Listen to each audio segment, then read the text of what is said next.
Hello, this is going to be a review about the Dunu Titan S, or Titans. They got a white square on that S, so I don't know if it's Titan S or Titans. We'll just go with Titan. It says Titan Reborn, so I'm guessing that means Titan S or Titans, whatever. So this is the box. Open that guy up right there. Comes with tips. Little band that I took off. You know, you guys get these on the cable, right? I hate this thing. It catches on everything. There's a box in... Okay, so this box inside, this is where all the tips and everything are at. And even there's some more stuff in here too. Some plastic bags with nothing, just plastic bags. So the way that these come inside this box is this inside this nice little case. And I really like this case. It's just vinyl, you know, plastic, whatever. And it's got a soft lining inside. And it's got a little pocket right there that you can put tips in, I guess. I don't know. But the way it comes is everything's in here. The cables are actually installed already. And these things are inside little plastic bags individually so that they don't bang on each other and, you know, get scratched, I guess. And then the cable's in its own plastic bag, and it's all inside this guy. And down below in the cardboard box are the extra tips. These are the tips I used on it. I like them just fine. They work really good. The case, I really like this case. It's slim. It's got a hard like cardboard or something in there. It fits the IEMs really well. It's just something nice about it. I really like this case. Anyway, I'm not talking about the case. The IEMs, which there's lots of close-ups that I've got in video with some fancy color in it and stuff. They're metal. They're heavy. The cable is kind of unique. It's kind of interesting. So it's a little stiff on the top, but not too bad. There's a tiny lip there, and blue obviously for left and red for right. It's very obvious which way these go in. Now I left them undone to start with because, man, you got to fight with these things to get them apart. But once they're in, they are not coming out, man. In fact, for a moment, I thought they were permanently attached. I was having so much trouble pulling it out because I was afraid I was going to rip the wires free. You know, these things can be delicate. But once they're in, they're in. The cable is thin, but very nice. It's woven. I have no problems with it. It doesn't get tangled easily. The memory doesn't hold too much on these things. It's got a little split, and it says Dunu. The interesting thing on here, it says Dunu, and on the back side, it has a serial number.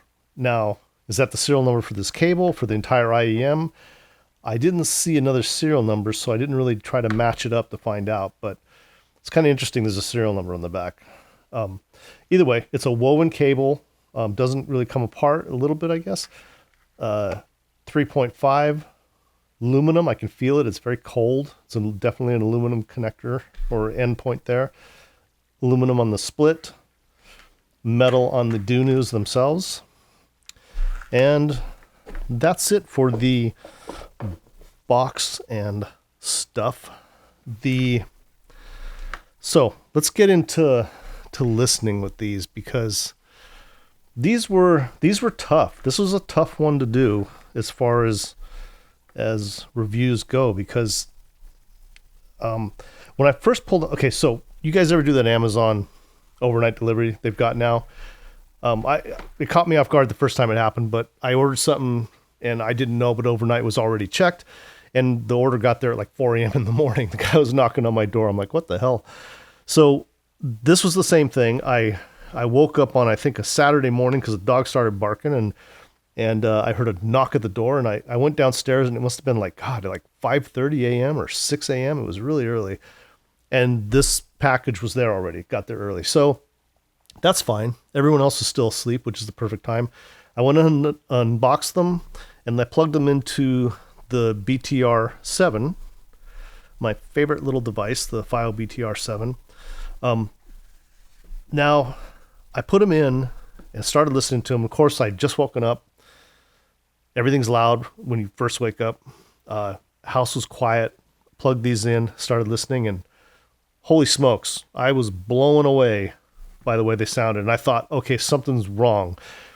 These are, what is the price on these? Hold on while I look that up. Here. Okay, so with tax and shipping, $86.41 for these Dunu Titans. Holy smokes, man. $86. I was really stunned at the sound quality coming out of this. And I thought, okay, maybe it's because I just woke up and my brain's just not working right yet. You know, it's got to be something like that. And so I kept listening to them. I listened to a lot of stuff. And then I stopped, took a break, and then I plugged into the Channeling M6 Pro. Directly into this, right? No Bluetooth. Because I was listening to this through my iPhone into this guy. So plugged into here, and I thought, they sound so good on this BTR7. Man, they're going to sound great on the FiiO. Everything sounds good on the FiiO. Shoot. Everything sounds good on the Channeling, right? I plugged them in, and at that very moment, I thought, these sound like shit on the Channeling. Why do they sound so bad? And so I unplugged them back into the BTR7, and they sounded great again. And I was like, wait, what is going on? Okay, so I stopped because I thought it's just early morning, whatever. I listened again later in the day, and they didn't sound as bad, but what was missing on the Channeling was there wasn't any bass. It was very weak on the bass, so they felt this kind of thin presence to them that I didn't really enjoy. So I moved over to the HiDis, the AP80X, my latest player that, man, I think I almost like this better than the Channeling. I don't know. This thing has some very good sound quality, and it's very compact, and it drives everything the Channeling will drive. I have no problems with this. So anyway, I listened to this, and it sounded better. It did sound better. Then I moved to the AP80 and the Monolith THX, because this Monolith amp, I love this thing, and I use it a lot. Much better sound. The Monolith has a nice enhanced bass. Some people are going to argue with me. It's not enhanced. It's like a monitor, and it's, doesn't affect the sound, but that's not true. Every single device, the engineers that create it, they modify the sound. They tune the sound. They get it to where they want it to be. That's the whole point of having so many different devices, right? If just really quickly, if everyone wanted monitor type sound where nothing is enhanced and nothing is changed, there'd literally be one device in the whole world. You wouldn't need anything else because everything would sound the same, right?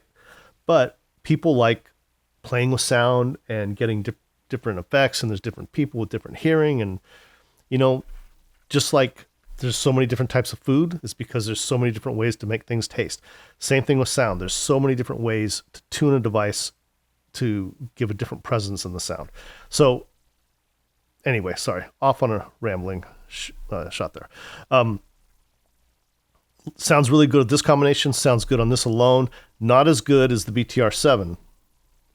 So what was happening? Well, obviously the BTR7, and I've had this experience with a lot of stuff I listen to. I love this device. This is literally my favorite tuning for sound of any device I have, except for the FiiO K9 Pro, the ESS version.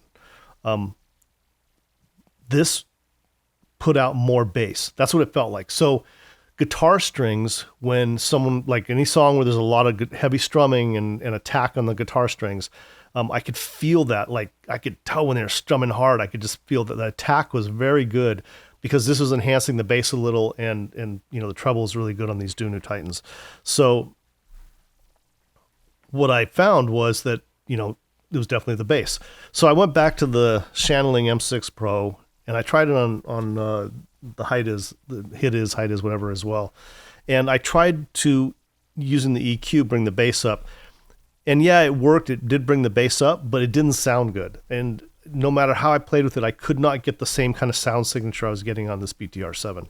So, if you watch my videos, I don't really like playing with EQs. I want things to just sound good without me having to play around with the EQ. Because if you go start getting into EQing, and that's fine if you really have the time and you really want to do that and you enjoy doing it, that's great. But for me, when you EQ a song, the next song isn't going to sound right. So then you have to change the EQ again. And so I don't like having to do that. I just want to listen to music and keep flipping through tracks, right? So this and this were my primary listening devices, along with the monolith there. The next thing I listened to was the K9 Pro. And I'm going to go over my notes because I made a lot of my notes listening on that K9 Pro, which I think was the better way to go because that K9 Pro was between the BTR and everything else. It was right next to the BTR, but it had a slightly different sound and signature, not as, I guess, vicious as the BTR7. Like the attack on things wasn't so harsh, but it was smoother and in some sense more enjoyable, but not much. I loved it on the BTR7. So if I go down my list, so the first song I'd go with was Aha, Take On Me, the one that was recorded in the MTV studios. And I love that recording. You've heard me say before, probably because of the vibrato in his voice and the clearness of the guitar picking in the background and the piano in it is just, everything's good. So with these right here, I mean, in my notes, I've got WTF, and we know what that means, right? WTF, these sound great on the K9 Pro, and they did. They sounded, the mids were so smooth, and the vibrato in his voice was so detailed. It really sounded great. Like, I just kept listening. I just wanted to hear the very end of it. That song sounded so good on these. The piano was fantastic. The thing with these is they're super clear and super technical and detailed. So much so that with some songs, it got to be a little tiring listening. Like the detail was just so strong. But the good thing is the timbre was very good. I was surprised. The timbre's not in the same league as say the variations, but man, it was so good. I was really surprised at these for $86. I was kind of stunned at these things. So the next song I looked at was, let me just say this too on the Aha song. That Aha song, if it's played on the right equipment, and depending on the person, it has an emotional thing to it where you can feel the emotion in his voice. His emotion comes across to you, and it's a very like powerful feeling. And I got that with these, and I don't get it on so many other IEMs. Listening on these, I felt that emotion in his voice, and I could feel it after I was done. Like that emotion was still there after I got done listening. It was a really like special experience. I was very surprised. And that was on the K9 Pro. The BTR7 was good, not as good as the K9 Pro, but still a great experience with the BTR7. The next song, Baden Powell, Samba Trieste. That song, it's funny, on some equipment it sounds good, and on some equipment it sounds just great, right? Because it's the way it's recorded, of course, and he is such a fantastic guitar player, and the guitar was so real on these. These right here lend themselves to string instruments like almost no other IEM I have. These played right up there for me with the variations on bringing across the string instrument realism and three-dimensional aspect and the whole thing, like where I felt like I was sitting there in front of him looking at him pick the strings. That's what it was. It was like I was someone in the audience in the very front row, just with leaning up close to watch him play, and that's how it felt listening on these. Honestly, more on the BTR7 than on the K9 Pro. The BTR7 delivered the attack like much better. Well, okay, not much better, but better. The K9 Pro didn't have the same attack as on that song as the BTR7, but it was smoother, and the stage on both these devices was fantastic. That's a very interesting thing with these. And the more I listened, the more these things came out. And I've listened to these a lot, like I couldn't put them down kind of thing. The three-dimensional sound, well, okay, let me step back. The stage, right? So IEMs don't typically have great stage, right? They're stuffed in your ears, and, how are you really going to get good stage? The stage is really an audio trick. It's like some sounds are a little further back, a slight echo's added to them, they're a little quieter, and it can make your brain think, yeah, it's over here, it's over far to the right or to the left. These had this ability to really make it feel like there was stuff. There was many songs I listened to, and I swear to God, I was turning my head and looking, because if I thought I heard something behind me, and it was these. I thought I heard something far off to the left, and it was these. I could hear sounds in the songs that were there on other IEMs as well, but they didn't have the same effect. And I'd have to go back and listen to the track and think and see, does that sound really there with another set of IEMs? And yeah, it is there. Like with the variations, right? I'd put those on, and I kept swapping back and forth between these and the variations. I'd put the variations in, I'd hear like a cowbell cymbal off into the back or to the right on some song, on different songs. And I'd put it on with this. I mean, I could hear it was there on the variations, but close. I'd listen to it with these, and it felt like it was way off to the side, and it was a very interesting effect, and I really enjoyed it. And there was an imaging going on with these where I could tell where everything was at, and it was kind of amazing. I mean, for $86, look, guys, things are getting crazy with the IEM market. I mean, it's going to get to the point where you're going to pay $20 for an IEM, and it's going to be like the best thing you've ever had, and you're not going to need to get anything else. I don't know how much better it can get. At $86, I mean, yeah, the variations are better. They have better bass, better mids, but, not by a lot. They don't have better stage, and they don't have any more detail than this can put out. The technicalities of this are very good, almost as good as those variations. Almost as good or better than my Monarchs, I can tell you. If I go against something like the Kinera Nana or the Fearless S8Zs, the details on this are stronger. That's all I can tell you. They don't sound as good as they do. They're not as smooth as they are on, say, like the Kinera, but very, very good. Another song, Beyonce Lemonade, and this is where I kind of could find a weak point on these, right? So the details on that song, there's a lot of detail in that song. The Beyonce Lemonade, that's not a song, that's an album. It was the Pray You Catch Me song. Okay, that song on the album, Pray You Can Catch Me. That song has a lot of detail that you don't hear usually. But with these, it picked it up. There's other voices in the background, especially in the beginning when she's singing. There's a secondary voice back there. That was easily discernible listening to these. Her vocal was fantastic. Her voice sounded beautiful in these. What was the weakness I found? Well, that song has a strong bass line. That's where I could sense with these, both with the BTR and with the K9 Pro, the bass just didn't feel like it was there like it should be. I swapped back to the variations, and yeah, the bass was much more what felt good to me, what felt right to me, right? Because it is a subjective thing, right?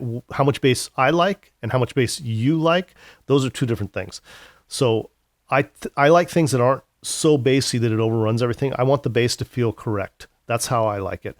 I'm not worried about having it shake my whole body and overtake the song. That's not what I want. I want everything to be kind of even, the bass be where it should be, right?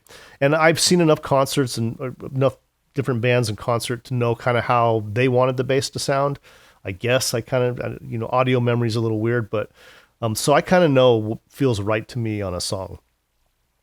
So the bass was not good. Now, the weird thing was I was getting sub bass on that song, where there's a little vibration in your head going on, like, the bass is there, but yet it didn't sound the way it should. But still love that song on these. I mean, I don't want to take away from these. They're just a little weak in the bass. The next one I went to was Metallica Fade to Black. Again, the detail was incredible on that song. Like, I could hear the cymbals in the background and the guitar picking, and man, the separation was so good. Where again, it kind of was a little bit weak was in the bass.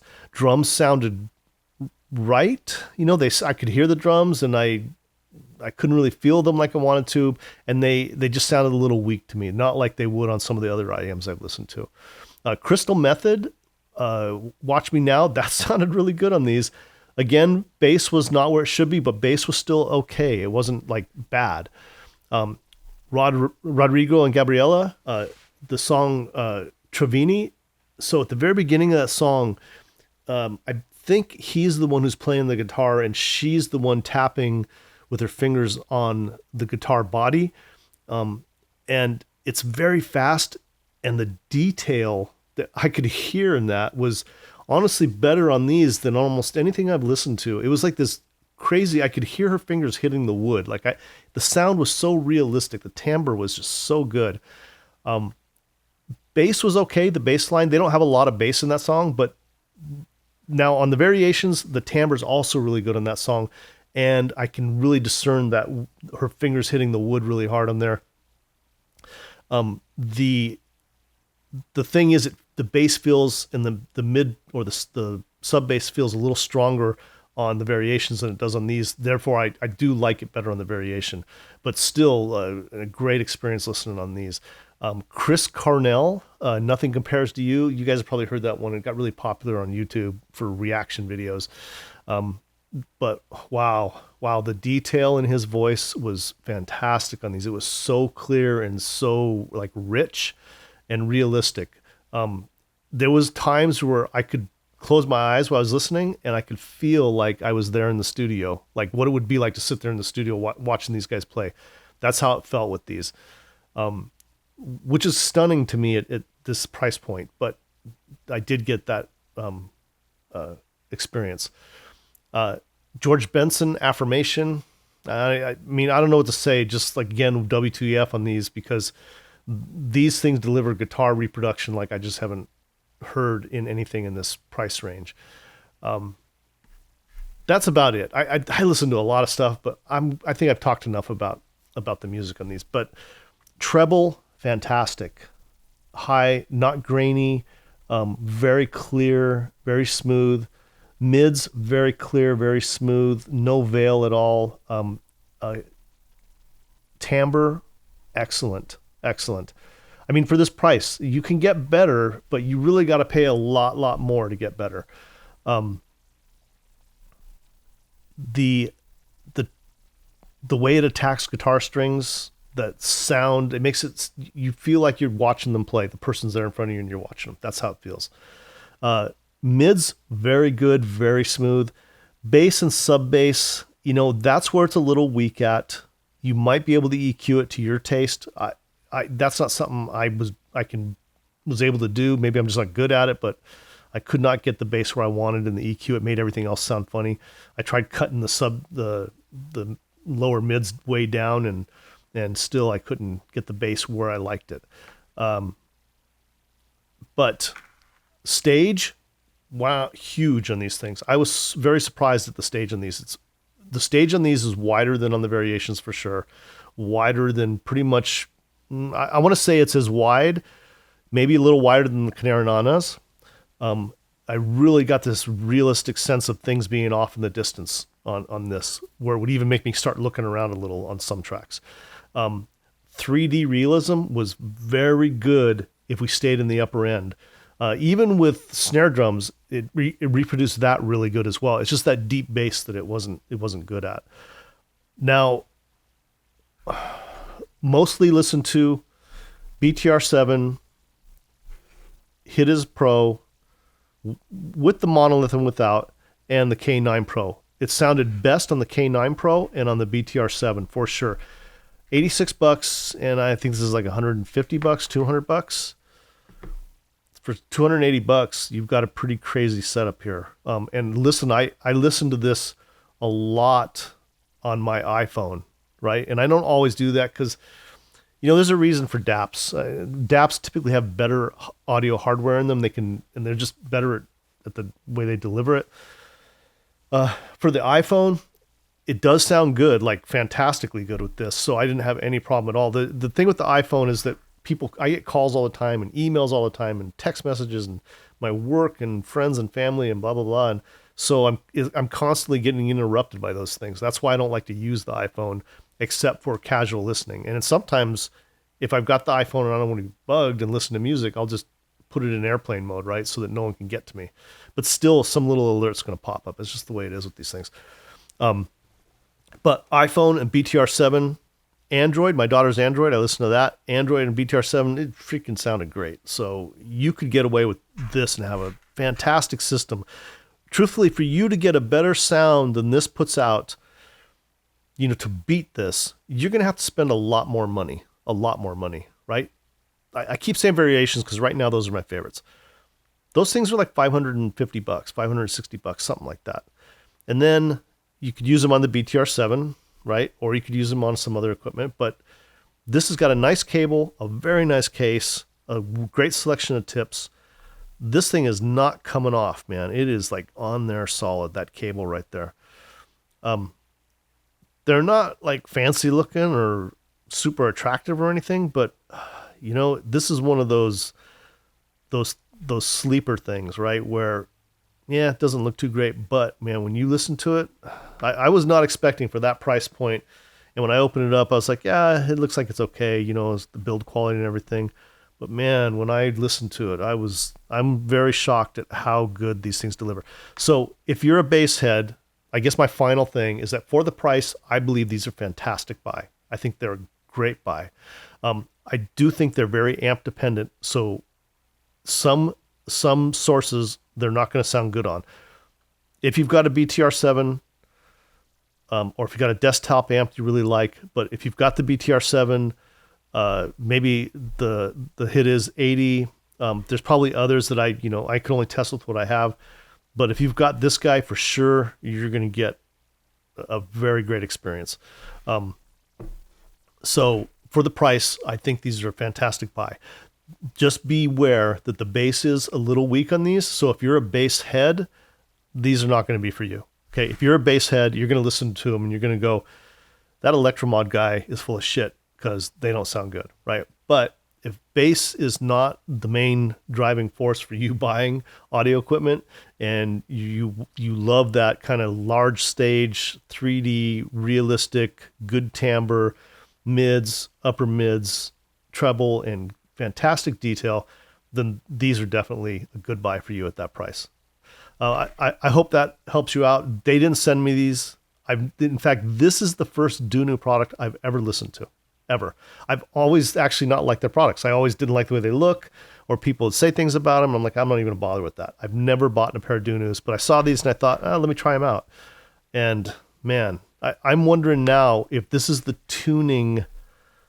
general tuning that Dunu uses in their equipment, in all of their audio gear. Because if it is a general thing, like if this is representative of other Dunu products, now I'm going to want to start buying and trying other Dunu products because I'm really, really blown away by these.